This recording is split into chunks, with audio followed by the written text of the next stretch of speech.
Antes que nada es el título del libro que Martín Caparrós empezó a escribir cuando le diagnosticaron esclerosis lateral amiotrófica, una enfermedad conocida como ELA.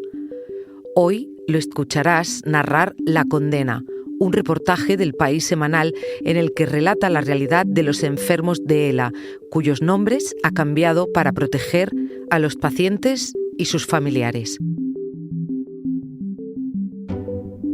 Soy Silvia Cruz La Peña. Hoy en El País, La Condena.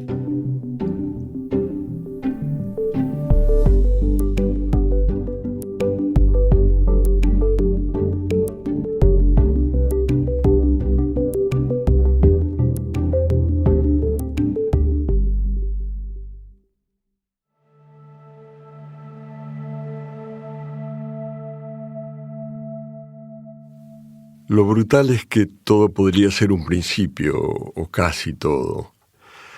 Algunos empiezan con un trozo de pan que se atraganta, otros con un tropiezo, otros con una mano acalambrada, una fatiga persistente, un dolor justo aquí, una caída. Y hay tantas otras posibilidades. Al principio todos pensamos que es una tontería. Carajo, tengo que mirar mejor por dónde voy, o trabajar un poco menos, o comer más despacio. Pero después la cosa empieza a repetirse y se le agregan nuevas tonterías.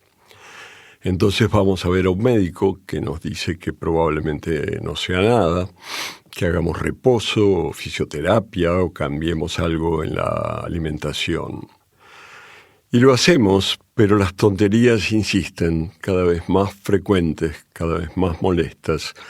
Y entonces volvemos y se lo contamos, y a veces el médico nos dice que no nos preocupemos, pero otras nos manda algún estudio y después otro, y otro, y otro, cada vez más fastidiosos, más aterradores. Meses y meses de preguntas y golpes. Los pinchazos variados, las descargas eléctricas, la punción lumbar. Y a veces, al final, el médico nos dice que la próxima cita vayas con un pariente o quizás directamente que te sientes, que tiene que decirte algo importante. Después, cada uno de nosotros recordará esa fecha. Será el día en que todo habrá cambiado, que todo habrá empezado a terminarse. Será, dirán algunos, el peor día de su vida, y no exageran. Mario no habla. Emite sí unos sonidos hondos que a veces Blanca, su mujer, llega a entender, pero el resto de los mortales no. Así que Mario teclea en su móvil lo que quiere decir, no le resulta fácil, o elige alguna de las frases que su móvil le ofrece y entonces una voz levemente robótica habla por él. Sí, trato de seguir manteniendo la vida que llevaba antes de alguna manera, pero con tantas diferencias. Mario tiene la barba gris crecida. En general los hombres ELA tenemos la barba crecida. Ya no podemos o queremos afeitarla. El pelo gris en remolino, la ropa en borrador, los ojos vivos y chiquitos, 50 y tantos años. Mario es ingeniero aeronáutico y trabajaba en Airbus en el montaje final de un avión de combate. En abril de 2022 empezó a tener problemas para tragar y hablar, después para toser. Recién en enero del 23 le diagnosticaron la esclerosis lateral. Algunos dicen que lo peor es la incertidumbre. Yo a veces me he encontrado enfermos que podían tener ELA y estaban deseando que les dieran el diagnóstico de una vez por todas, porque eso de no saber da un vértigo terrible, me dice Blanca. Y yo le digo que sí, pero una vez que te dicen que es ELA ya no es vértigo. Te empujaron por el precipicio. Mario se sonríe y me dice que al principio ni siquiera sabía qué era esa enfermedad y mira a su mujer y le hace un gesto como de retorcerse en su silla para que ella lo traduzca y me diga que hasta entonces solo habían oído hablar de Stephen Hawking, pero que después te vas dando cuenta de que hay muchos más que los que crees. Mario asiente, ella lo interpreta. Bueno, hay que ser, ¿cómo es esa palabra que ahora se lleva tanto? Algo de resiliar, resiliencia, así, dice Blanca. Mario ha seguido teletrabajando, puede conducir y, por supuesto, puede pensar. Lo más generoso y lo más cruel de la ELA es que en general tu mente se mantiene atenta, mirando cómo tu cuerpo se deshace. Mario sigue pendiente de sus aviones y su padecimiento. Ahora me muestra, por ejemplo, un mensaje del grupo de WhatsApp de enfermos y parientes donde alguien dice que encontró un suplemento isotrópico que lo hace sentir mejor y varios dicen que lo quieren. Algunos enfermos buscan y rebuscan maneras de mejorar su situación. Otros se entregan a la ciencia y la fatalidad, que en este caso se parecen mucho. Sí, yo también creo que hay que tratar de seguir con tu vida en todo lo posible, pero cada vez hay más cosas que no puedes hacer, que querrías hacer y ya no puedes, y a veces te obsesionas con la enfermedad, me dice, voz de máquina. Y yo le digo que sí, y que no sé qué es peor, si buscar desesperados medicinas esperanzadoras o resignarse a que no las hay y tratar de aprovechar lo que te queda sin perder tiempo en la esperanza. Mario me sonríe. Se ve que lo ha pensado tantas veces. Hace poco publiqué un libro que empezaba diciéndolo. Me dijeron que me voy a morir, decía al principio. Es tonto, no debería necesitar que me lo digan, pero una cosa es saber que te vas a morir alguna vez, empeñarte en olvidar que te vas a morir alguna vez, y otra, muy otra, que te digan que hay un plazo y ni siquiera es largo, decía. Y eso es lo que te dicen cuando un señor muy serio, muy vestido de blanco, te dice que tienes esclerosis lateral amiotrófica, o, como le dicen los amigos, ELA. Y todo, al fin y al cabo, seguía el libro, se resuelve en un momento de una simpleza abrumadora. Un hombre joven detrás de un escritorio, su casaquita blanca, su mascarilla puesta, su voz de circunstancias. Un momento casi banal. Un hombre amable en una charla muy amable que ni siquiera resultó dramática. Me lo dijo que no tenía ninguna cura y lo sentía, que era mejor que me viera un especialista en esas cosas, me derivó a uno de ellos, me despidió con un resto de afecto. Acababa de decirme lo peor que había oído en mi vida y no sabía qué hacer con eso. Él sí sabía pasar al siguiente. Yo era el que no. Yo era el que sigue sin saber, decía mi libro. Mario quiere y no quiere saber. Nos pasa a todos.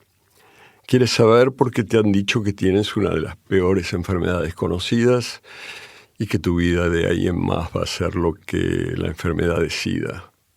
Tú entonces quieres saber cómo será tu vida y el final de tu vida.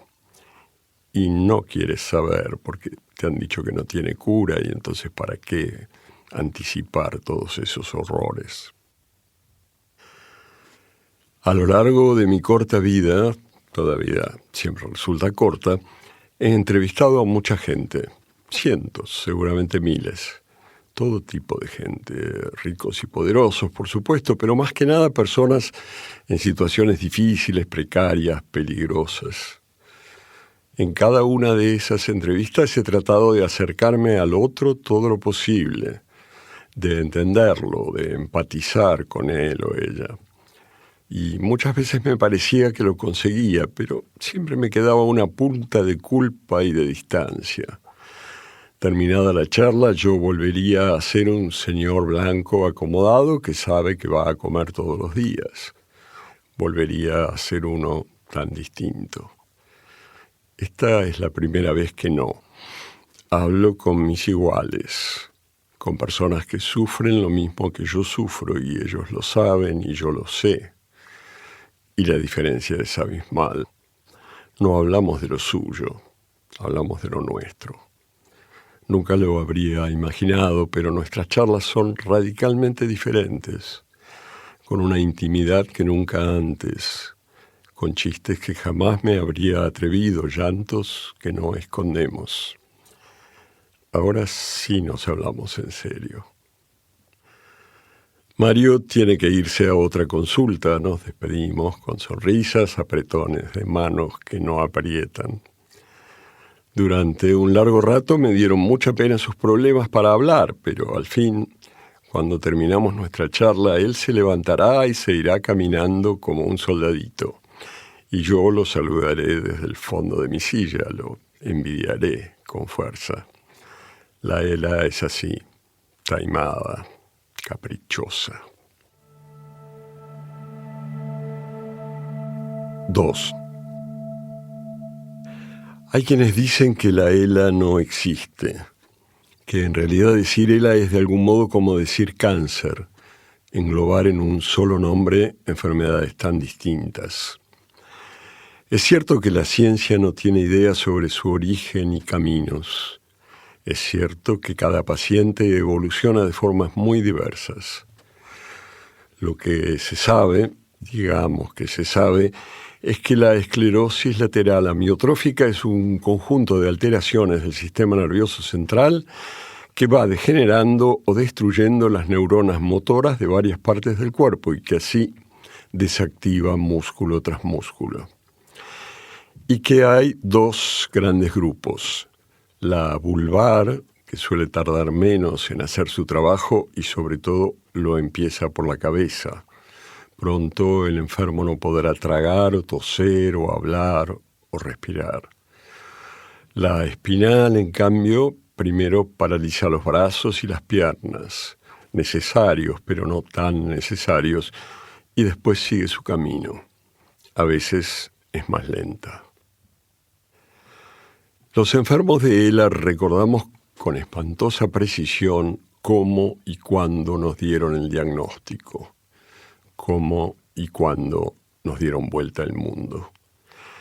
Elena también recuerda la fecha exacta, hace más de un año, y que llevaba esperándolo desde marzo del 23, cuando había ido con Paco, su marido, a Roma y se había caído 3 veces en la calle.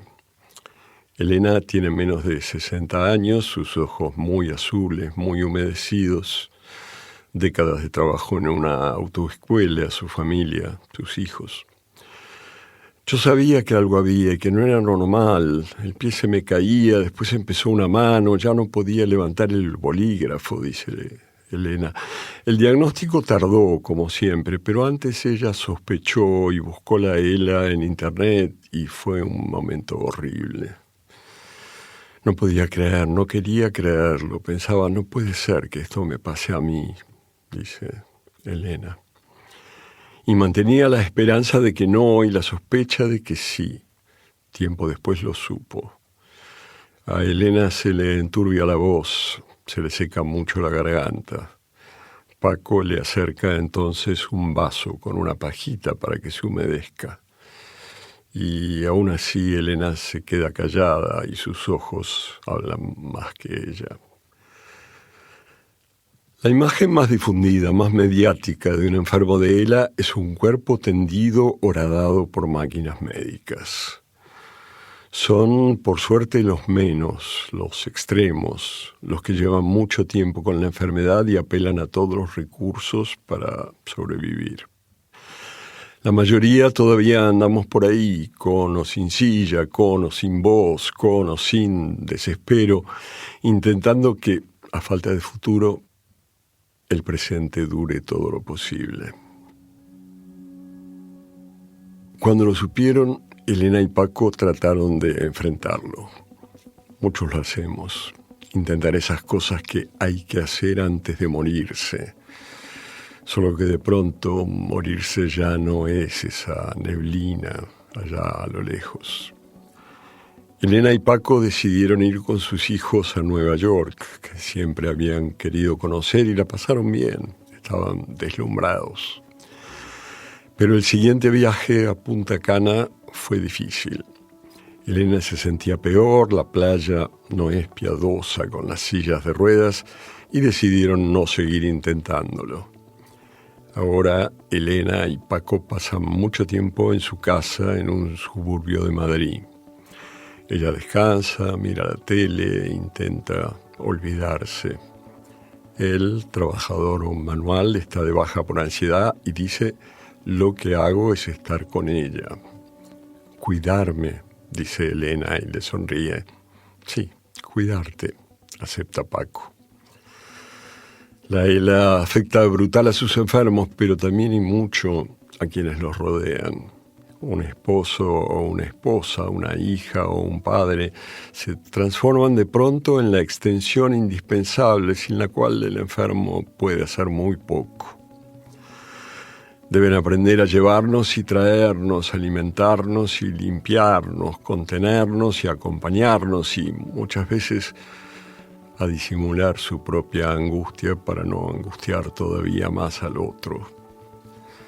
Los que tienen más plata pueden contratar a personas que se ocupen de parte del asunto y lograr unas horas para trabajar o descansar. Incluso así la carga es dura. Ahora se supone que la nueva ley facilitará esas ayudas. Pero la nueva ley por el momento es un compendio de buenas intenciones que todavía no ha sido reglamentada ni financiada. Papel con dibujitos. Y mientras no la aplican, enfermos siguen muriendo, familiares sufriendo. Sí, para nosotros también es muy duro. Se hace todo lo que se puede y muchas veces lo que no se puede, pero bueno, dice Paco, y le pregunto si se ha estado informando sobre la enfermedad, sobre qué podría hacer él, qué no podría. Bueno, he tenido distintas fases. Empecé cuando la diagnosticaron a Elena, porque yo tampoco lo podía creer. Hasta que me lo dijo el neurólogo, creí que era imposible. A partir de ahí, pues he entrado en varios foros, he estado viendo algunos grupos de enfermos, me he informado más de cómo es la enfermedad, dice Paco. Pero claro, en esos grupos hay enfermos en distintos estadios, gente que está muy mal, y entonces ves cómo va a seguir todo esto y te da... Paco no dice qué le da, pero no necesita, lo sabemos. En fin, que tengo que aprender a moverla mejor, me da miedo hacer un movimiento que no sea y hacerle daño. Yo, por ejemplo, cuando la incorporo y eso, pues la meto un brazo por aquí y el otro por aquí y la ocupo toda la columna, pero por ahora ella me sujeta el cuello todavía.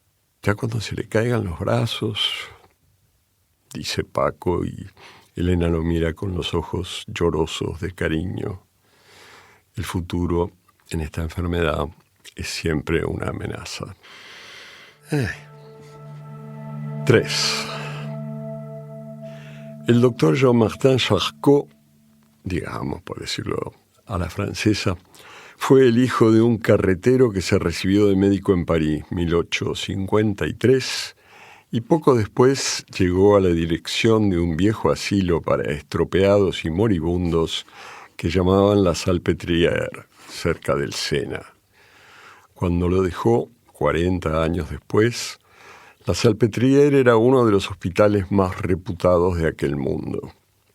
Allí, con sus discípulos y enfermos, Charcot descubrió y describió docenas de enfermedades, entre ellas esa que, por sus variantes numerosas, nadie había pensado como una, y que llamó esclerosis lateral amiotrófica, porque la esclerosis es el endurecimiento lateral de los bordes de la médula espinal que deja de mandar impulsos eléctricos a los músculos, amios, de donde amiotrófica, e impide su nutrición y su funcionamiento, los atrofia. Fue en vano. Durante décadas todos lo llamaron la maladie de Charcot, la enfermedad de Charcot. El doctor Charcot también se ocupó de un pabellón de 150 mujeres histéricas y epilépticas, decían. Fiel a su método, definió en su proceso 4 etapas: ataques epileptoides, contorsiones y posiciones acrobáticas, trastornos de verbalización emocional y un delirio final, decía el doctor Charcot. Hacia 1890, sus teorías sobre la histeria fueron rebatidas por uno de sus discípulos, un joven médico vienés llamado Sigmund Freud, que empezó, desde ese desacuerdo, a construir sus teorías sobre el psicoanálisis. Primero está la incertidumbre, cuando la persona empieza a percibir que hay algo que no funciona, algo raro, dice Teresa Salas, la psicóloga de la unidad. Y entonces la persona se empieza a preocupar porque le puede dar 1000 nombres, puede pensar que es 1000 cosas y sigue preocupado, preguntándose todo el tiempo ¿qué tendré? ¿Qué es lo primero que se imagina que puede estar pasando? Un cáncer.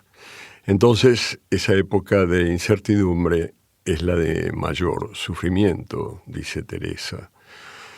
Ella nació en Perú y allí estudió psicología, pero en los 80s vino a hacer una especialidad a Madrid y se afincó. A mediados de los 90s, en un momento en que estaba sin trabajo, alguien le sugirió que fuera al Hospital Carlos III a hablar con Adela. Ella pensó que Adela sería una mujer que podría darle empleo. Recién cuando llegó descubrió que era el nombre de la Asociación Española de Esclerosis Lateral Amiotrófica, que había fundado años antes el doctor Jesús Mora. Teresa se consiguió otro empleo, pero volvió como voluntaria a trabajar con esa gente. Ahora, junto con su colega Saúl Marín, están entre los veteranos de la unidad. Más de 25 años. Aquellos pioneros la formaron, le dieron un lugar. En su consultorio, ahora tan austero como casi todos, sigue contando ese momento horrible en que te dicen que lo que tenías era eso. Llega el diagnóstico, dice Teresa, y el paciente se relaja un poco porque le dan un nombre a su preocupación. Muchos te dicen, menos mal que no era un cáncer, porque no conocen esta enfermedad, no la han oído nunca. Entonces dicen, sí, me han dicho algo de los músculos, algo así raro y tal, un nombre raro, pero no es cáncer, qué suerte. Y entonces, si Teresa te preguntan por el tratamiento, si se van a curar, cómo va a ser, casi nunca en ese momento te preguntan cuánto me queda de vida o algo así. En cambio, si el paciente ya ha oído lo que es una ELA, se viene abajo, dice Teresa, porque lo que ve son 3 años de vida, sillas de ruedas, me muero por asfixia. Y entonces empieza un estado muy crítico, el peor de todos, dice Teresa. Y después viene el momento de la recolocación, de qué voy a hacer con este tiempo, cuánto me queda, qué me queda y tal, y ahí empieza la parte crónica y entonces todo depende de la personalidad y de las características del paciente. Pero te insisto que el diagnóstico es donde peor la pasa, dice Teresa. Primero la incertidumbre y después la certeza. La unidad de ELA del Hospital Carlos III fue iniciada en 1990 por uno de los pocos médicos españoles que entonces se especializaban en esa enfermedad. Jesús Mora tenía 40 años y había trabajado en hospitales españoles y norteamericanos. Entre ellos en el referente en el tema, el Massachusetts General, de donde volvió convencido de que no se podía tratarla sin un equipo interdisciplinario que incluyera, además de los neurólogos, neumología, fisioterapia, psicología, enfermería, logopedia, endocrinología y algunas especialidades más. Lo formó con las dificultades y demoras habituales y lo mantuvo en marcha hasta 2017, cuando debió dejarlo. Pero la unidad siguió funcionando y ahora la dirige el doctor Macías, un neurólogo que fue su discípulo durante muchos años. Cuando empezamos estábamos muy solos, dice Macías.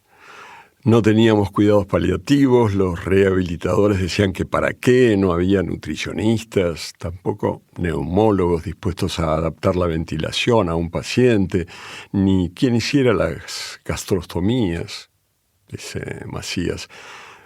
Al doctor Macías muchos lo llaman doctor, unos pocos Javi y algunos Javier. Es un señor grandote, sólido, las canas juveniles, 50 y tantos años, y una sonrisa que no siempre se prodiga. Cuando se recibió en 1992, quiso ser neurólogo y lo fue, pero su especialización en ELA fue una carambola, dice ahora. Hacia fines del siglo pasado, Mora lo convenció de acompañarlo en esta vía, y desde entonces. La ELA es una enfermedad que no le gusta a ningún médico, dice Macías. Es poco agradecida, son pacientes que no tienen tratamientos satisfactorios. Es una enfermedad progresiva en que el paciente siempre va a venir diciendo que está igual o peor. Se le va a complicar la respiración, la deglución, cuenta Macías. No tienes mucho que hacer y entonces el neurólogo general prefiere tener como una ventana de escape, que somos nosotros. Decir, oye, pues mira, te mando allí que sé que te van a atender mejor, y él también se libera de un paciente crónico, complejo, al que tiene pocas cosas realmente satisfactorias que ofrecerle, dice Macías. La ELA es una enfermedad que afecta especialmente a personas entre los 40 y 70 años, más varones que mujeres, pero tampoco tanto. No somos muchos, alrededor de 4.000 en toda España. En algún momento llegué a pensar que la atención que nos prestaban era casi desproporcionada, hasta que alguien me explicó que el número no crece porque por cada enfermo nuevo hay uno que se muere, 3 o 4 por día, me dijeron. Porque en el siglo y medio que pasó desde que Charcot le endilgó ese nombre tan feo, la ciencia de la ELA avanzó poco. Los médicos siguen sin saber cómo o por qué se origina y, sobre todo, sin saber enfrentarla. La diagnostican, lo sienten mucho y se disponen, si acaso, los mejores a acompañarte a lo largo de la degradación. El último medicamento aprobado para su tratamiento se llama Riluzol, fue lanzado en 1995 y consigue, según los cálculos más optimistas, alargar 4 o 5 meses la vida del enfermo. Es una cuestión de fe. Lo tomamos para durar más, pero por supuesto nadie sabe cuánto habría durado sin él. Igual lo tomamos. Es lo único que hay, una especie de ritual menor cada mañana, cada noche. La forma de imaginar que hacemos al menos algo para frenar al monstruo. La comparación con el cáncer, el rey de los fantasmas contemporáneos, es inevitable. Más de una vez me encontré envidiando a los cancerosos, que por lo menos se pueden esperanzar con tratamientos, y lanzarse a ese lugar común patético que es su combate contra la enfermedad.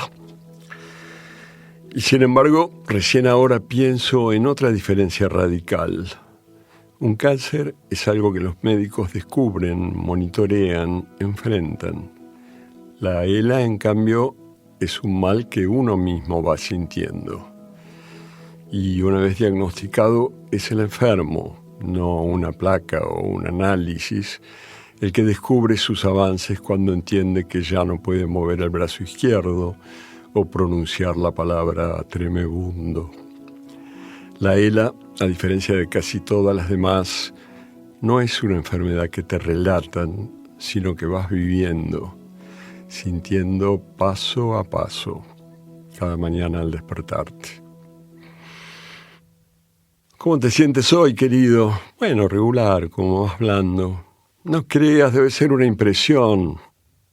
Le pregunto a Macías cómo soporta atender a pacientes que no tienen cura, que ya están condenados.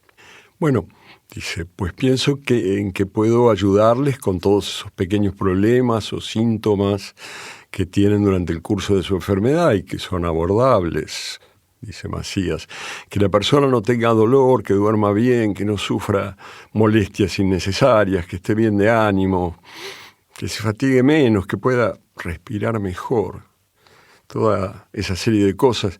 Y sobre todo esa sensación de que está acompañado, dice Matías, de que tiene alguien que se ocupa de él. Eso es lo que consuela un poco, te hace decirte que puedes hacer cosas, me dice Macías. Parece poco, puede ser muchísimo. Los pacientes son todos diferentes y también lo son en la forma de recolocarse, de enfrentar la enfermedad, dice ahora Teresa, la psicóloga, y que quizás los que más sufren son los que ya desde el principio tienen que dejar su actividad habitual. Una vez más, la clase.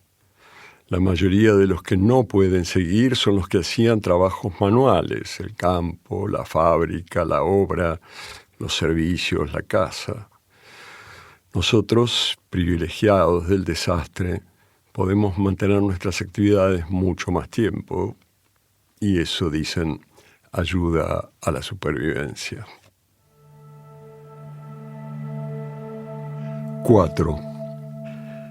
Las luces de los hospitales son despiadadas porque se supone que aquí es mejor verlo todo, aunque nunca es mejor verlo todo.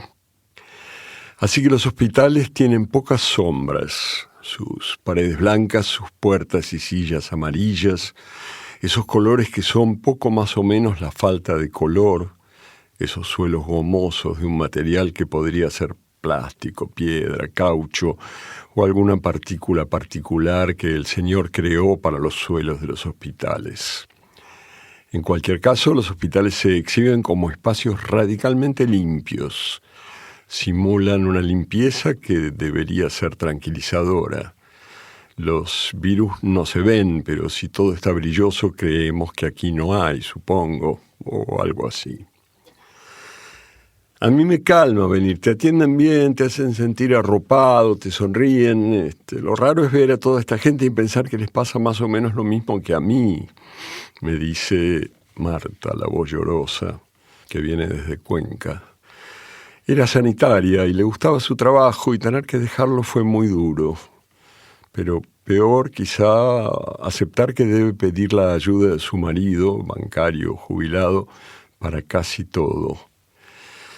A veces a lo mejor le digo, vete a tomar un café, dice Marta, y tráeme el pan, no tenemos plata, nos anda, vete y tómate un café. Y así yo me puedo poner sola el tosedor, yo sola tranquilamente, a relajar, y le quito una tarea a él. Pobre, él que no había cogido una sartén o una plancha en su vida y ahora tiene que ocuparse de todo, dice Marta. En los hospitales se hacen muchas cosas, pero están hechos sobre todo para tranquilizar. Por eso en un hospital casi nunca pasa nada muy visible. Los peores casos, las peores situaciones suceden lejos de las miradas, en una UCI, en un quirófano, lugares apartados. Pero aquí en los pasillos de la unidad de ELA nos miramos y nos reconocemos, nos sonreímos con los ojos. Yo sé que tú también y tú sabes que yo. Es una cercanía tan estrecha, la solidaridad de los jodidos. A veces silenciosa, a veces conversada, sobre todo miradas y sonrisas. Morituri te saludan y todas esas mierdas. Y tenemos que aprender palabras, someternos a palabras que nunca deberíamos haber oído. ¿Y qué es eso, mija? Electromiograma, madre, eso es lo que me han dicho. ¿Y eso duele mucho, hija?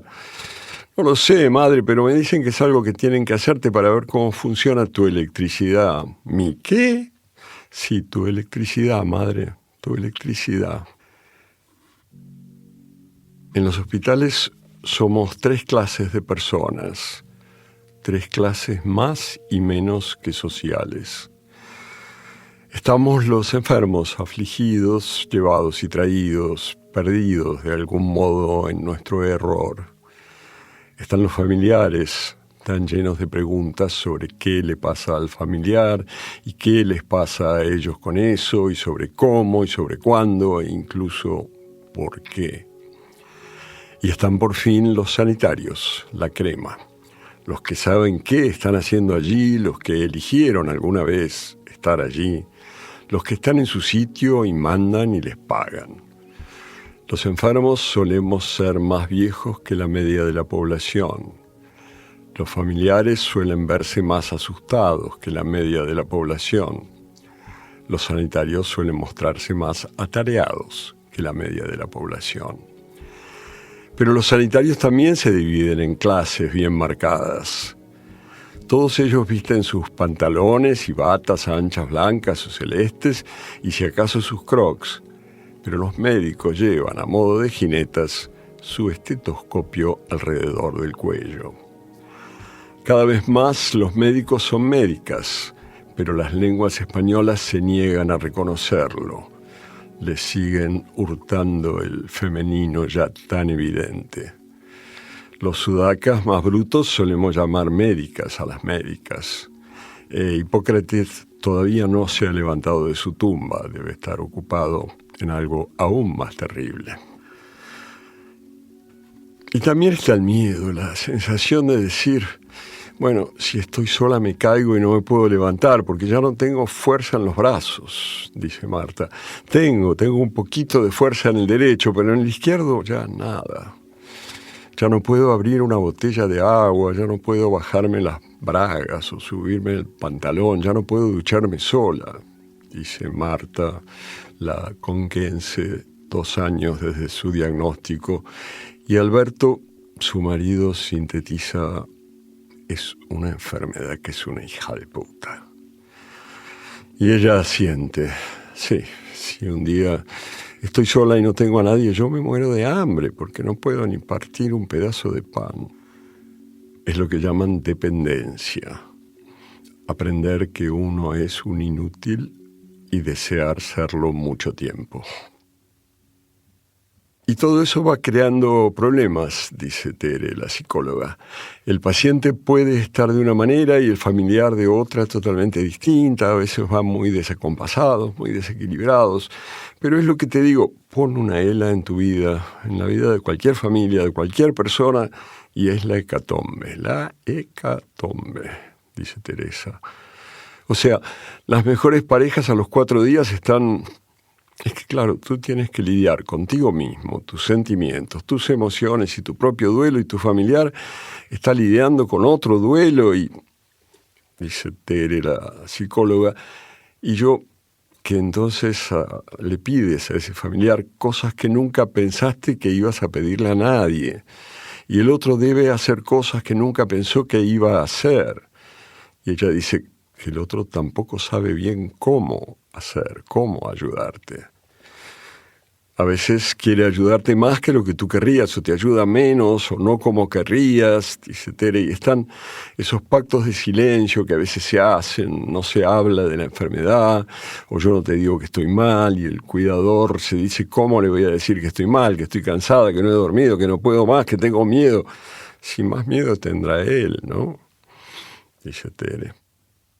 Es que es difícil pedirle que te alegre a alguien que está sufriendo poco a poco la pérdida de una persona muy querida. O sea, tú mismo, le digo yo, vaya a saber por qué. En los pasillos del hospital hay personas que los recorren, enfermos que quizá no son, enfermos que esperan serlo mucho tiempo, con un papel en la mano buscando una puerta, el número de una puerta, el lugar donde les dirán qué va a hacer de sus vidas. Algunos caminan despacio como si no quisieran llegar nunca. Otros se apuran como si no soportaran tanta incertidumbre. Seguramente no hay sitio en el mundo donde te digan palabras tan definitorias como los hospitales. Y algunos te paran, te cuentan cosas, tratan de ayudarte. Cuando llegue el momento en que no puedas hablar, hay unos aparatos comunicadores muy buenos, me dice don Santiago. el gobierno ya los aprobó hace 3 años, pero como esto está descentralizado, aquí la Comunidad de Madrid no termina de soltar la pasta ni de hacerlo. Os ha dejado sin palabras, me dice don Santiago, un señor mayor cuya esposa murió de ELA hace 6 años y él los ha dedicado a ayudar a los enfermos. Don Santiago es entusiasta y alentador, pero yo no puedo dejar de escuchar el pronóstico, la certeza de su frase.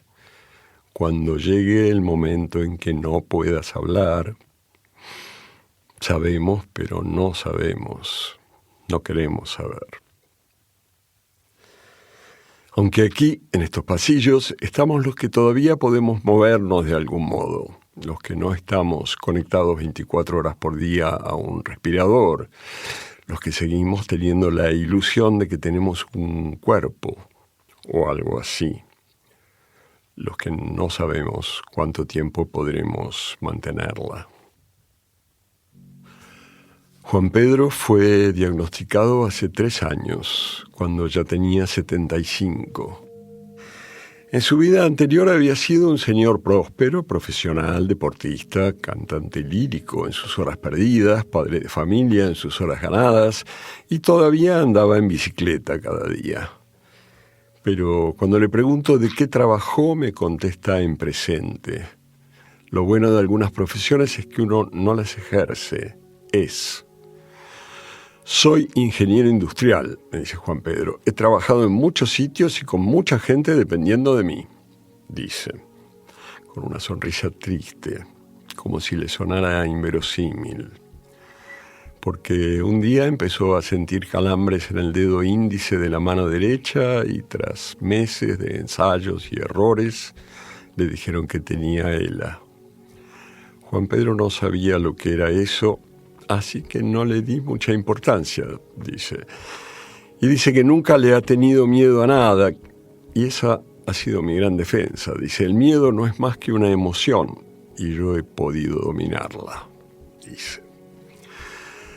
Le pregunto cómo, y me habla de un día muy lejano en que estuvo seguro de que todo se acababa.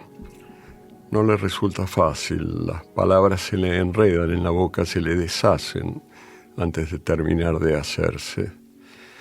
Hay un momento de la enfermedad en que todavía hablas, pero no hablas realmente.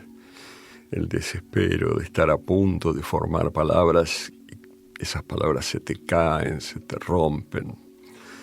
Hago un esfuerzo por reconstruirlas. Yo estaba haciendo windsurf en Tarifa, me dice Juan Pedro, y de pronto las corrientes y el viento se pusieron muy malos. Entonces supe que ese sería mi último día y me sorprendió no tener miedo y pensé que era porque el miedo está ligado a la inseguridad, me dice Juan Pedro. Como yo tenía certeza de morir, no tenía inseguridad y no tenía miedo, dice. Así llevo más de 30 años sin tener miedo a nada, dice. Pero moverse no le resulta fácil. Su cuidador, un cincuentón grandote y latino, empuja su silla y lo acompañan su esposa y su hija, 2 mujeres rubias, longilíneas. Juan Pedro tiene una cara muy compuesta, casi severa, casi altiva. Se diría que es un hombre que sentía el placer del poder y ahora deben llevarlo y traerlo. ¿Y con la enfermedad?, le pregunto. No, solo me ha afectado físicamente. El miedo es algo intangible, una emoción tóxica que solo está en nuestra mente y que debemos evitar, me dice Juan Pedro, y yo le pregunto qué es lo que más lamenta entre las cosas que la ELA le ha quitado. Y él me dice, casi altivo, que no lamenta nada, que acepta lo que tiene y que debe sobrevivir sin que su estado físico le moleste. Pero un rato después me dice que sí extraña la música, cantar como solía.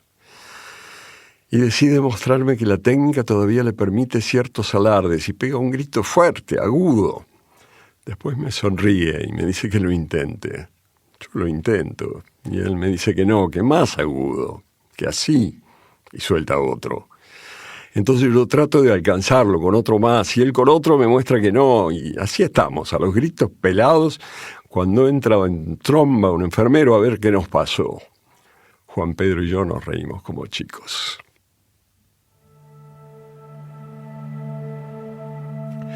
5.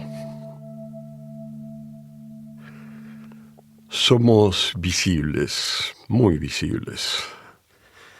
Somos esos que nos movemos raro, despacio, retorcido, y a menudo alguien nos lleva o acompaña. Somos los que no somos capaces de seguir haciendo solos lo que siempre hicimos. Somos muchos, aunque seamos pocos, y somos tan distintos.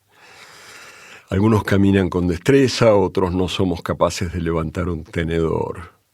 Algunos ya no pueden pronunciar palabra, otros hablamos hasta por los codos. Algunos necesitan una máquina para respirar, otros la necesitan para inyectarse los alimentos que su glotis no traga. A algunos se les cae la baba, a otros la cabeza. Somos muchos, aunque seamos pocos, y somos tan distintos, y sin embargo, todos sabemos que vamos a terminar igual. Como todos ustedes, pero probablemente antes y sin mucha piedad. Aún así, venir a la unidad de ELA del Carlos III resulta un momento casi agradable. Le digo a Jolie que es un chiste malo. En general, cuando llegas te reciben por tu nombre, con sonrisas y abrazos, y casi te convencen de que esto de tener ELA es un privilegio que te permite entrar a la fiesta, saludar a los viejos amigos, dejarte apapachar, llegar a un sitio donde cada uno quiere cuidarte a su manera. Jolie se ríe y yo le digo que es en serio. Lo consiguen. Es curioso, pero lo consiguen. Mi primer jefe, el doctor Mora, dice Jolie, decía que tenemos que crear el mejor ambiente posible porque esta enfermedad es muy dura. Entonces el paciente se tiene que sentir como en su casa, sentir que todos estamos cerca, los cuidamos, dice Jolie. Nosotros nos acercamos y saludamos al paciente, le abrazamos y eso los médicos normales nunca lo hacen. Jolie se llama Yolanda Morán y no recuerda su primer contacto con la ELA, pero sabe, por supuesto, que ella lleva 18 años de encuentros cotidianos. Jolie es enfermera, pelirrojísima, en general sonriente, ocupada, preocupada, cariñosa. Hace 2 décadas, Jolie empezaba a trabajar en una sala de neurología cuando Jesús Mora se la llevó al servicio que estaba organizando. Desde entonces, y cada vez más, Jolie es la cabeza roja del asunto, la que recibe y atiende a los nuevos y a los habitués, la que nos arma los circuitos de los distintos médicos, la que siempre intenta una palabra de aliento o esperanza. A mí me encanta mi trabajo, yo siempre lo digo, dice. Yo soy enfermera y luego soy mujer, luego soy madre, luego soy hija o soy... Mi manera de ver la vida es la que yo creo que debe verla una enfermera, dice Jolie. Y que quizá lo que más la impresiona y emociona es esa intimidad que se arma entre ella y un paciente que tal vez no puede hablar, que debe decirlo todo con los ojos, que sufre y no quiere hacer sufrir, que puede mirarla con el alma, dice, ¿sabes? Y eso no siempre es fácil de sostener. Jolie, además, está muy orgullosa de trabajar en un servicio público, un lugar donde todos somos iguales. Da igual que seas hijo de, padre de, marqués de no sé qué, da igual, dice Jolie. Todo el mundo acaba aquí. No hay nadie en la privada que porque cobre 600 euros te atienda mejor. En ese sentido, aquí sí que hay una equidad, dice. Es cierto. Esta unidad es una infracción alentadora a esa regla general que pretende que cuanto más pagas, más recibes. La atención es, por supuesto, tan gratuita como en cualquier hospital público, pero la lleva un grupo de gente que se siente un grupo y que siente su oficio y que quiere hacer todo lo posible, más allá o más acá del dinero. Aquí la excelencia no es cuestión de plata. Si acaso lo que hace la diferencia es enterarse de que existe, llegar hasta aquí. Por una vez, la información realmente sirve. Va un pequeño inciso personal. Durante 2 años mi tratamiento consistió en acudir cada 3 meses a un gran hospital madrileño donde, tras perderme largamente en los pasillos infinitos, primero a pie, después en silla, un neumólogo medía mi capacidad pulmonar y más tarde, tras otro extravío y mucha espera, un neurólogo muy amable tomaba nota de mi deterioro. Era como ir a una oficina distrital a decir que en principio seguía siendo quien era, aunque cada vez un poco menos. Me cansé cuando, ilusionado con la noticia francesa de una nueva droga, le escribí a ese doctor un par de veces para preguntarle por ella y no me contestó. Yo era su paciente e imaginaba que merecía una respuesta. Pocas veces mi mosqueo con el poder médico tuvo tan buenos argumentos. Cuando me hablaron con entusiasmo de la unidad de ELA del Carlos III, no me hice grandes ilusiones. Al fin un día les pedí una cita. Es una putada, pero no me quejo porque me haya tocado a mí, dice Manuel. Es una lotería, pues a pasarlo lo mejor que se pueda. Yo hasta ahora he estado animado, me río mucho, estoy muy ocupado y se me pasan los días tranquilamente. No me quejo. De aquí en adelante, no sé, dice Manuel. Manuel era ejecutivo de una fábrica de bicicletas cuando empezó a tener calambres en una mano, debilidad en los brazos. Corría octubre de 2019. Tras pruebas y más pruebas, en junio de 2020, plena pandemia, le dijeron que lo suyo era ELA. Manuel tenía 54 años y durante muchos meses pudo seguir montando en bicicleta e incluso esquiar. Ahora ya no puede y el año pasado empezó a tener problemas para hablar. Su hijo Manolo lo acompaña y a veces lo traduce. En unos días le pondrán la peja, una cánula que va al estómago y lo alimenta sin pasar por la glotis y otros recodos que ya no funcionan bien y podrían atragantarlo y sofocarlo. Parece muy banal, pero esos atragantamientos son una causa de muerte habitual en los enfermos de ELA. Eso es muy simple y es calidad de vida, me dice Manuel, en fin, me traduce su hijo. En cambio, lo que no quiero es la traqueostomía. No quiero vivir con asistencia respiratoria, no quiero que mi familia me vea así y tenga que soportar todo eso. Yo no quiero que mi familia sufra. Cuando me diagnosticaron, sigue Manuel, como tenía muy poquitos síntomas, estuve 1 año sin decirles nada. Pensaba que cuanto más tarde lo supieran, más felices iban a vivir. Los pacientes, en principio, vamos al servicio cada 2 o 3 meses. Y cada vez nos miran casi todos. Tina y Begoña nos atajan al llegar y Yoli o Pilar nos van mandando a ver a los neurólogos Macías o María Hernández o Francisco Rodríguez o Rafael Martínez, a la neumóloga Gómez Mendieta, a la rehabilitadora neumológica Rosario Urbes o a la rehabilitadora motora Susana Chajma, a los psicólogos Teresa o Saúl o incluso a María Varela, la de los cuidados paliativos. A veces nos sacan sangre para una analítica o nos ponen una vacuna o nos dicen que tendremos que usar una máscara para dormir o un tubito para alimentarnos. Pero todos cada vez se esfuerzan en mostrarte que te quieren cuidar. Hace unos meses fui a pasar mi revisión y por un comentario lateral una de las médicas supo que tenía una uña encarnada. Entonces llamó al cirujano de guardia para que me la curara y en 10 minutos lo habían solucionado. Es ese placer raro de ver personas que no lo hacen por plata. Si no se interesaran como se interesan, les pagarían el mismo sueldo. Y trabajan realmente en equipo. 2 días por semana antes de empezar a atender, Todos se reúnen y cada cual comenta detalles de los pacientes para ver cómo pueden encararlos. Esos encuentros también les sirven para sostenerse entre ellos, para afrontar los dolores de una vida tan cerca de la muerte. Hay enfermos que no quieren decir nada a sus parientes.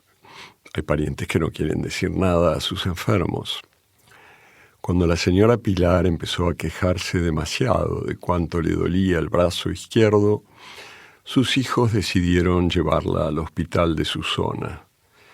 Allí le hicieron pruebas y más pruebas, meses y más meses, hasta que al fin se convencieron de que tenía ELA. La neuróloga no se lo dijo a ella, sino a su familia, su marido, sus hijos. Entonces Susana, la hija mayor, enfermera, pensó que sería mejor que su mamá no supiera qué tenía. Lo discutieron, se pusieron de acuerdo. Así que cada vez que traen a su madre a la unidad, Susana se pasa un par de días sin dormir, con el miedo de que algún médico o una enfermera o un paciente o un cartel en la pared hablen de más, revelen el secreto. Mi madre, dice Susana, ha tenido varios episodios depresivos a lo largo de su vida. Lo que tememos es que si se entera de que tiene esta enfermedad, se deprima tanto que se pierda todo este tiempo que le queda. ¿Y no te parece que ella tiene derecho a saber, a decidir? Le pregunto. A veces pienso que sí, me pregunto si no nos estaremos equivocando, dice Susana. Pero después me imagino que surge la palabra ELA y ella la busca por ahí y encuentra todas esas cosas horribles que aparecen y de verdad me da miedo de que se derrumbe. Yo creo que es importante que el paciente lo sepa, que tiene que saberlo, dice Tina Lázaro, otra enfermera inagotable, otra organizadora con sonrisa, pelicorta y sólida, 20 años en la unidad de ELA. Le pregunto por qué. Pues porque es su vida y cada cual tiene que poder decidirla, me dice. Yo digo que sí, pero también se puede decir que como de todas maneras no puedes decidir prácticamente nada, o sí, me dice Tina, puedes decidir la vida que te queda, cómo vivirla, qué vas a hacer con ella. Hay tantas cosas que puedes decidir. Es cierto. Una de las peores trampas en que los enfermos podemos caer es esa sensación de que ya no hay más nada. Hay, por el momento hay, y vale la pena hacer con eso lo que valga la pena. Pero hay muchos que no quieren saber. Los detalles suelen ser duros y preferimos evitarlos. Aunque para consolarnos siempre insistimos en que cada caso es diferente. Cada enfermo lleva su mochila con su ELA y su ELA es personal, dice Elena. No mires lo que hay afuera, cada uno tiene la suya, no hay dos iguales. Decía Elena, pero algunos sí quieren.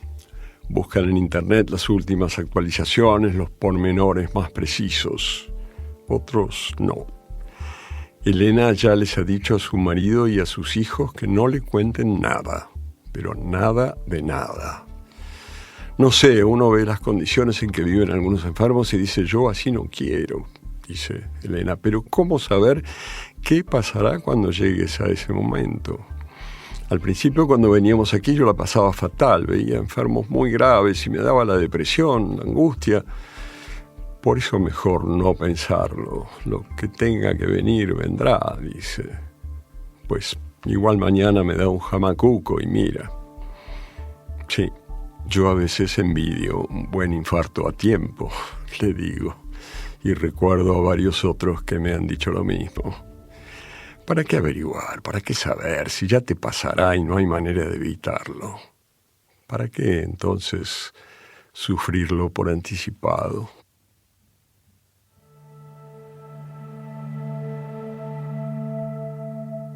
6.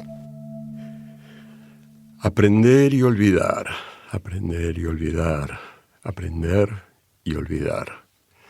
La enfermedad te obliga a aprender y olvidar todo el tiempo.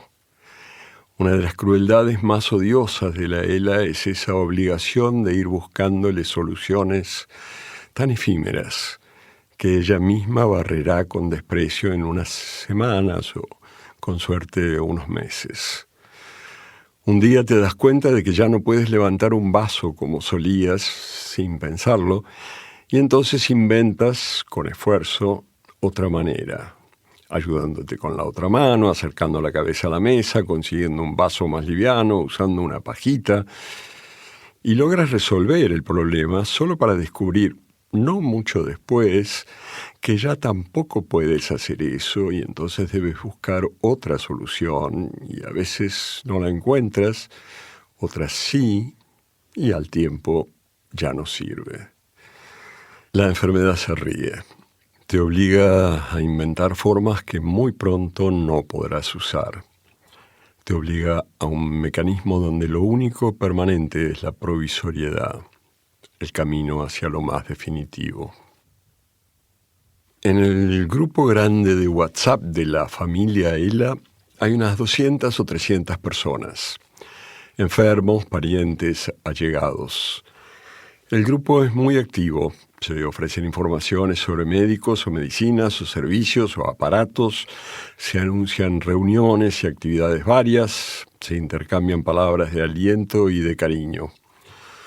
Hoy domingo, un miembro del grupo, Martín, dejó un mensaje muy escueto. Buenas tardes, familia, quiero que sepáis que mi lucha con la ELA se acaba este martes. Un abrazo muy fuerte. Martín ha decidido terminarla y docenas de mensajes le mandan fuerza, amor, admiración, le prometen memoria. Él los contesta casi todos.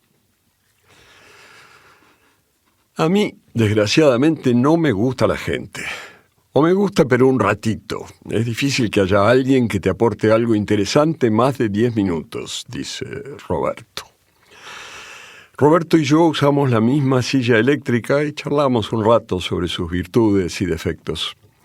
Hace unos meses se fue a vivir a Asturias, cerca de Oviedo, en pleno campo, en una casa prefabricada que se hizo hacer con espacios muy amplios donde circula sin problemas. Fíjate que ya cumplí 71 años muy vividos, dice Roberto, y no tengo ni un solo amigo. Conocidos tengo muchos, pero amigo ninguno. Cuando era chico, Roberto supuso que sería pianista. Muy joven se recibió con honores en el Conservatorio de Madrid y daba clases y conciertos, pero aceptó la presión de sus padres para que hiciera algo más serio y le consiguieron un trabajo en banca. Puestos altos, apuestas de millones, un buen pasar, una esposa, 2 hijos, una vida muy bien organizada que se partió a sus 50 cuando su esposa fue diagnosticada con ELA. Entonces Roberto renunció a su empleo y junto con su hija mayor se pasó 1 año y medio cuidándola hasta que se murió. Fue en gran medida por cariño, pero también por un sentido de culpabilidad, dice Roberto. No que su enfermedad fuera mi culpa, pero sí pensaba que tendría que haber dedicado menos tiempo a ganar mucho dinero y más a estar con ella, dice. Pero dentro de su autocrítica, Roberto dice que con la ELA la gente se vuelve más egoísta y demandante de lo que es, y que su esposa lo fue tanto que meses después de su muerte su hija hizo un intento de suicidio. Con mi mujer fue así, y después con mi hermana cuando la diagnosticaron, dice Roberto. ¿De ELA? Le pregunto. Sí, mi hermana murió de ELA hace 3 años, me dice Roberto, el pelo gris alborotado, la barba hirsuta. ¿Tu mujer, tu hermana? Sí. Y ahora yo. Lo de mi hermana y yo está relacionado, es genético, dice Roberto. Lo de mi mujer no tenía nada que ver. Pero te decía, las dos, que eran mujeres fuertes y generosas, se volvieron tremendamente egoístas. Solo podían pensar en ellas, no les importaban ni sus hijos, dice Roberto.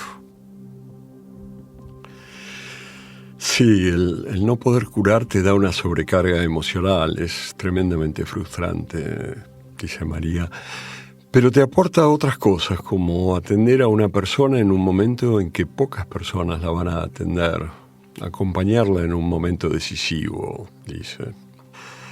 María Varela planeaba ser médica de familia, pero su camino se desvió. Lleva años intentando ayudar a las personas a morir mejor. María anda por los 50, es alta y flaca y consigue sonreír incluso hablando de estas cosas. Porque nos vamos a morir, todos nos vamos a morir, dice, y solamente 1 de cada 4 personas se muere de repente. Así que necesitamos a alguien que esté allí, dice María. Entonces yo digo, bueno, pues esto es lo que quiero hacer, ¿no? Dice. Lo llaman cuidados paliativos y fue el invento de un urólogo canadiense de los años 60 que, impresionado por lo mal que se moría la gente en los hospitales, decía él, intentó mejorarlo. A partir de entonces, con muy variadas contribuciones, creció esa rama de la medicina que no busca curar, sino cuidar, que cuando no hay más remedio, muramos mejor. El hospital está preparado para tratar enfermedades, dice María, pero 3 de cada 4 personas nos vamos a morir en un hospital y hay que tratarlas bien, no se puede morir mal. Ese es nuestro objetivo, dice María. El problema es que en la interpretación más inmediata, si te mandan a cuidados paliativos, te están diciendo que no tienes cura. Pero aún así, el camino no tiene por qué ser tan malo. Todo es, como siempre, relativo. Para una persona sana, pensar en cuidados paliativos suena al infierno.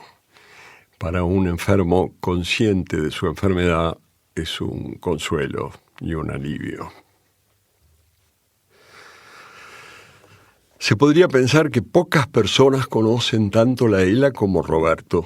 Su mujer, su hermana, ahora él mismo, e insiste en el egoísmo que produce la enfermedad. Sin embargo, el doctor Macías me hablaba unos días antes de algo así como lo contrario. En mi experiencia siempre me sorprendió que en general los pacientes con esta enfermedad son muy agradables. Es curioso, decía Macías.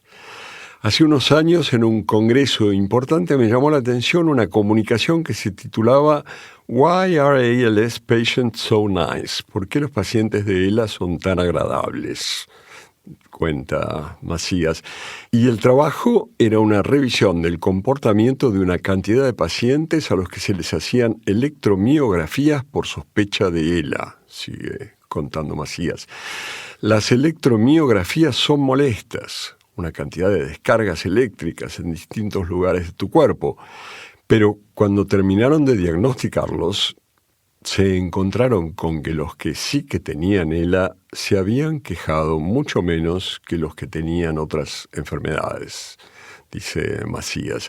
Pero cuando se lo cuento, Roberto ensaya una sonrisa amarga. Sí, nice de cara a la galería, pero en la intimidad... Dice, sí, somos amables. Mi hermana era tremendamente amable y andaba en su silla de ruedas, aparentemente todo maravilloso, y su tendencia era estoy muy bien, dice Roberto. Su hermana, me dice, era catedrática de Derecho en la Universidad de Salamanca.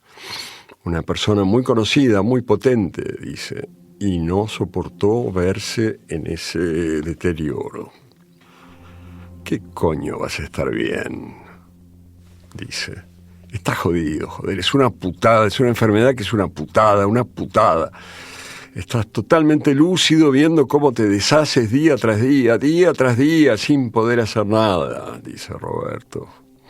Ni por ti mismo cuando lo sufres, como en mi caso, ni por la persona que quieres, como en el caso de mi mujer o mi hermana.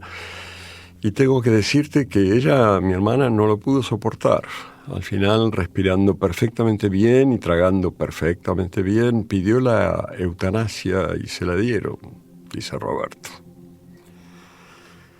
Pero Yoli, el optimismo casi siempre no está de acuerdo. Esta enfermedad saca cosas que no imaginas que tienes, dice. Yo me quedo pasmada. A menudo viene alguien nuevo y dices, wow, este lo va a llevar fatal. Y de repente da un vuelco. En 2 o 3 meses ya lo ves adaptadísimo, tirando, remando para adelante. Y la familia te dice, pero si este era un negativo, era un tío que no encontraba su talla de calzoncillos y ya decía, esto siempre me pasa a mí, dice Jolie, y ahora en cambio nos conforta y cuida a todos. La muerte, en cualquier caso, sigue allí. 7. Todos pensamos en la muerte, hablamos de la muerte. Es lógico, la tenemos prometida para pronto. Pero a veces me pregunto si realmente la tomamos en serio, si realmente entendemos que en unos meses, unos pocos años, vamos a morirnos. Lo mismo se podría preguntar, supongo, a propósito de todos los demás, todos ustedes. Solo que aquí parece más claro, más urgente. La condición más brutal de la ELA es la condena, la aparición de la muerte como algo inevitable, me dice Teresa, la psicóloga. Y dice que en general nos sentimos inmortales porque como nunca te lo has planteado, pero aquí te lo planteas a diario. Somos conscientes de la espada de Damocles. Todos la tenemos, pero el paciente con ELA la ve continuamente. Entonces no deja de pensar en esa situación, me dice Teresa, la psicóloga. Y yo lo abordo con ellos, dice. Muchas veces en la primera consulta les propongo que hagan el documento de últimas voluntades. En ese documento te preguntas si quieres que te hagan una traqueostomía, que no es reversible, si quieres que te resuciten, esas cosas. Digamos, tu proyecto de vida, el coitus interruptus. Y yo le digo que cuando empiezas, piensas que no vas a soportar determinadas cosas, que llegado tal o cual punto no vas a querer seguir, cuando no puedas mover las manos ni las piernas, cuando no puedas tragar, cuando no puedas hablar, y que después resulta que quizá te vas adaptando, ¿no? Que la capacidad de acomodarse, que el instinto de supervivencia, que las ganas de quedarte en el mundo y el miedo a lo demás te hacen soportar cosas que pensaste que no soportarías. Es que nadie se quiere morir, me dice Teresa. Cuando salió lo de la eutanasia me decían, ya vas a ver, vamos a tener chorros de pedidos. Y casi no hubo ninguno. Y sin embargo, antes de la ley, hace unos años, Teresa y la gente del servicio tuvieron, entre otros, un caso muy sonado. José Antonio Arrabal era un electricista de unos 50 años que empezó a sentir que las manos no le respondían. Tras muchas consultas fallidas, llegó al Carlos III, donde las pruebas definieron que era ELA. Teresa recuerda que tras el diagnóstico, José Antonio estaba desesperado. Decía, ¿y ahora yo con qué manos trabajo? Tengo que cerrar la empresa, mi mujer se tiene que ocupar de mí, ¿de qué vamos a vivir? La ELA puede ser, además de todo, una catástrofe económica. Y unos meses después, en una de sus visitas, cuenta Teresa, delante de la mujer, delante de los hijos, me dijo, yo me pienso quitar de en medio. Cuenta Teresa, y que el hombre lo explicó muy serio. Dijo, si yo desaparezco, mi mujer puede buscarse un trabajo y sacar adelante a mis hijos y encima le va a quedar la pensión de viudedad, que es más que lo que nos dan ahora. Sus hijos y su esposa, cuenta Teresa, lloraban, pero yo creo que de algún modo lo entendían. Semanas después, José Antonio estaba sentado en su sillón de su piso de Alcobendas con una cámara de vídeo por delante y un vaso que parecía de agua. Aprovechó que su mujer y sus hijos habían salido, así no podrían acusarlos de colaborar en el suicidio, y meterlos presos. Su piso no estaba adaptado a sus necesidades. José Antonio había preferido no invertir en eso. Total, le dijo a un periodista del País, iban a ser unos meses y me tenía que gastar un dinero que así queda para mi familia. Aquella mañana, junto a un papel que decía no reanimar y otro en el que donaba su cerebro a la ciencia, José Antonio hizo un breve discurso. Si estás viendo este video, es que he conseguido ser libre, dijo, para empezar.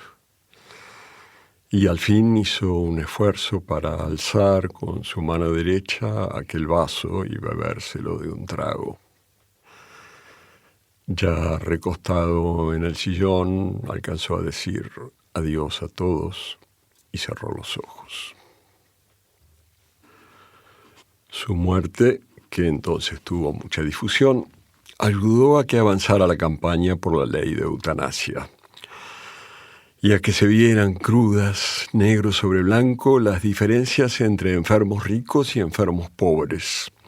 Como para muchos una ELA podía ser, además de todo lo demás, la ruina familiar. Ahora otra ley pretende remediarlo, pero decíamos, por ahora esa ley es un compendio de buenas intenciones.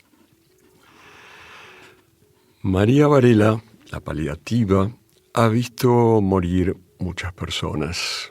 Debe ser una carga difícil. Ella dice que igual no se naturaliza, que nadie puede acostumbrarse a ver morir a alguien. Le pregunto qué es lo más relevante que ha aprendido en todo este tiempo de convivencia con la muerte. Y ella me dice, pues mira, que la muerte en sí no es el problema. Físicamente uno se puede morir bien.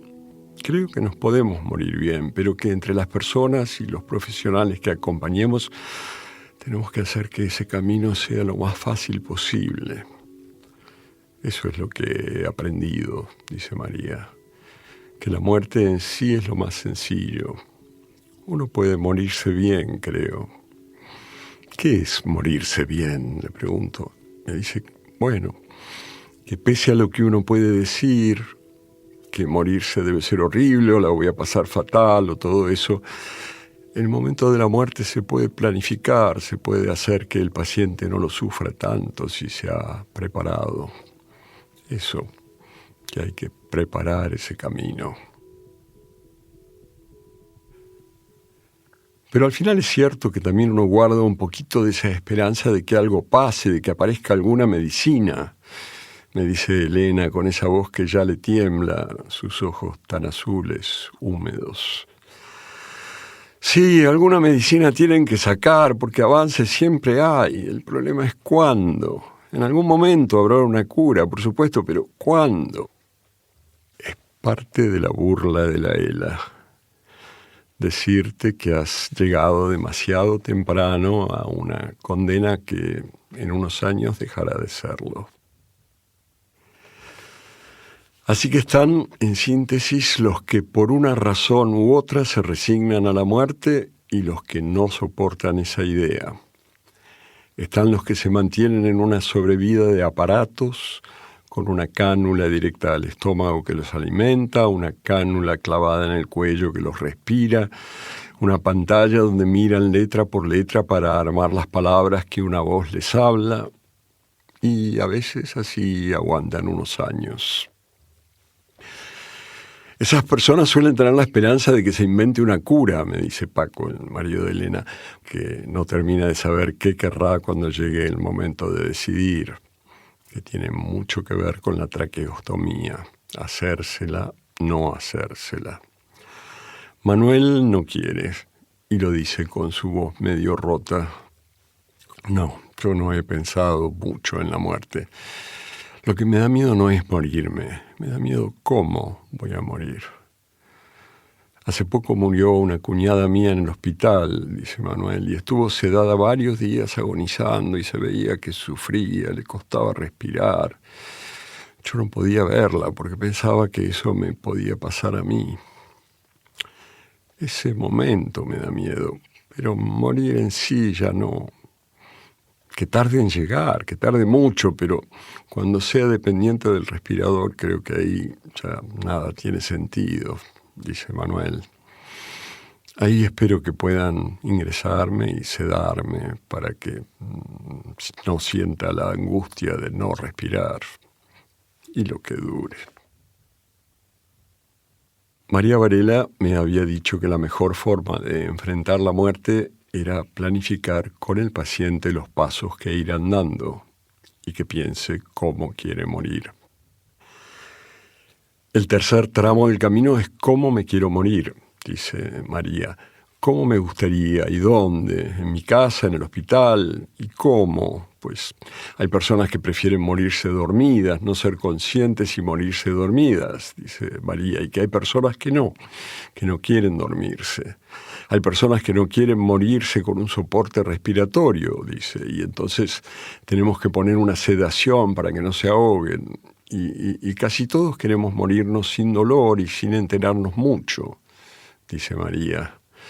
En general, me dice, es lo que yo percibo cuando hablo con las personas. Es muy impresionante, al fin y al cabo, que unos minutos de tu vida ocupen tanto de ella. Y si es rápido, mejor, sigue María. Controlar ese momento, ¿no? La sensación de controlar también nos da seguridad a veces.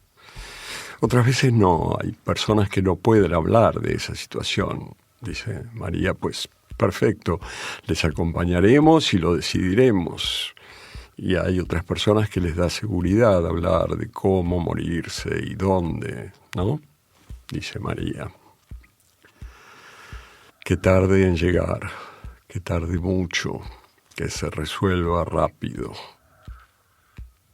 Vivir con ella es vivir contra el reloj.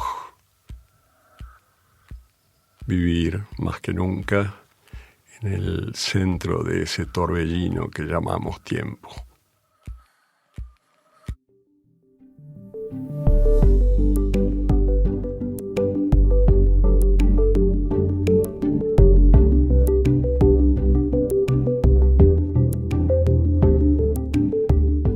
Este episodio lo ha realizado el equipo de El País Audio. El diseño de sonido es de Camilo Iriarte. Yo soy Silvia Cruz La Peña y he dirigido este episodio de Hoy en El País. Gracias por escuchar.